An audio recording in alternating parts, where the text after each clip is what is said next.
If you think that Deadlock will not be the next big esport, you're so wrong.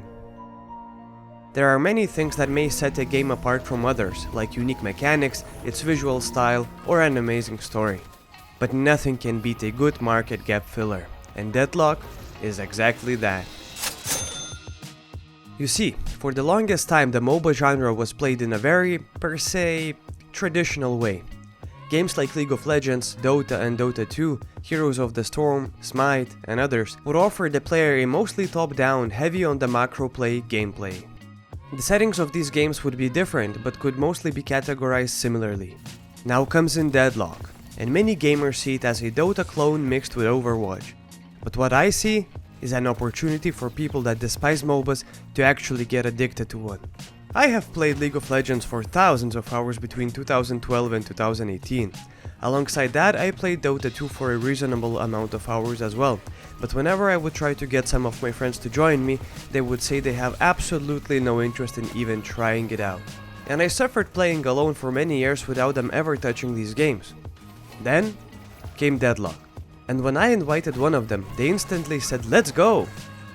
Regardless of the fact that this game has everything a MOBA would, they looked past that fact because the game had enough inviting features for them. That of course is not only because the game looked fun, but also because they found it less overwhelming and uninviting. It's hard to justify just how many actions a person must take and subconsciously keep track of while playing a traditional MOBA. Just a few bare bone ones would be keeping track of your and your enemy health and mana bars, the way your lane and creeps are forming and whoever has more creeps for better trading, understanding the abilities of your own as well as surrounding heroes, tracking the amount of gold you have and how much you are missing for your next item and what it should be, looking out for ganking enemies and thinking if you should go back to the base or not, farming, creep denial, and so many more. Regardless of all these hurdles, the game became so much more inviting, because after all, it's a shooter. Sure, games like Smite already had it going for many years, but the fact that most heroes in Deadlock aren't melee based and shooting down an enemy from a distance is an actual core mechanic poses a familiar feel. Something that most gamers are able to do. Deadlock suddenly feels like home, and because using the basic abilities is so easy, the overwhelming future steps to become a great player don't seem so scary anymore. The game is fun from the start, and getting better over time is no longer a torment, but instead a rewarding experience. Now that we know many more players will be getting into the MOBA genre, we have to explore what sets Deadlock apart from others and what makes it so fun and addicting. Of course, it obviously already has all the mechanics any MOBA would, and it has already proven to be a very likable genre for millions, but alongside that, it features some differences that may shape a different meta from the rest. For example, let's take a look at creep denial in Dota. If a creep falls to 50% health or less, you may attack your own creep in the hopes of killing it before the enemy does, denying the gold it provides and cutting the enemy XP gain from the creep to just 50%. Now, let's take a look at creep denial in Deadlock. In Deadlock, when a creep dies, it drops orbs that slowly fade away. If these orbs disappear without being hit, or if the original killer destroys them, the killer receives all the souls from the creep. However, if an enemy shoots the orbs before they fade, they gain the souls, and the original killer only gets a portion.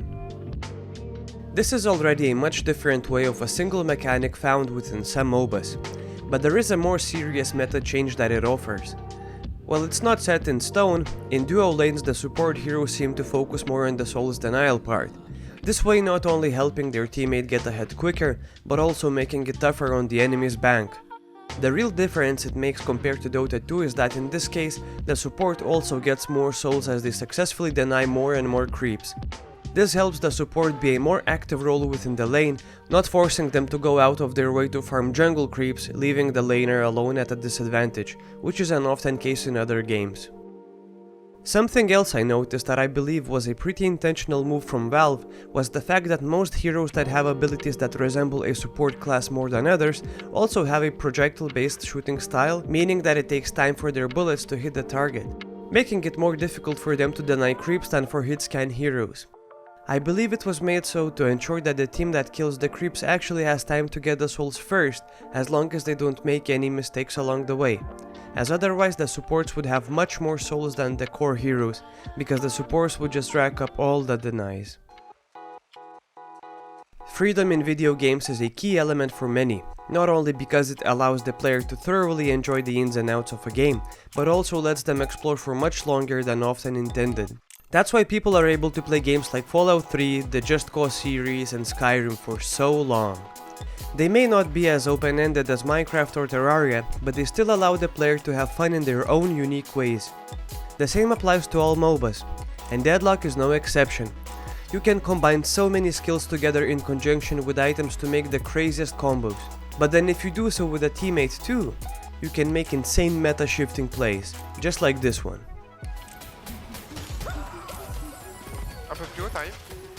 Allowing players to express themselves is one way to keep them engaged in the long term.